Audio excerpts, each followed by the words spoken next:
Hey everyone welcome back to my another mini blog. तो मीना आसी से खुशी रे मु नहीं जाइछि माछ ड्यूटी सरला पर आमे दी भौणी पळेलु शहीदनगर हाट को माछ नेबा पई।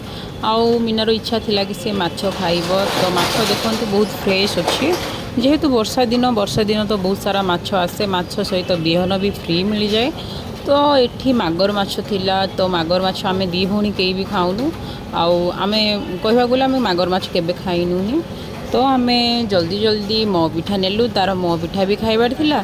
तापर आमे बाहरी पड़लु रूम को जीवा पाई। रूम को गला परे पुणी मु जाइकी माछ को धोइली मेरिनेट कली। आ हमर रातिर डिनर थिला पखाळ भात को माछ भजा आलू सिजा आ बिहन भजा।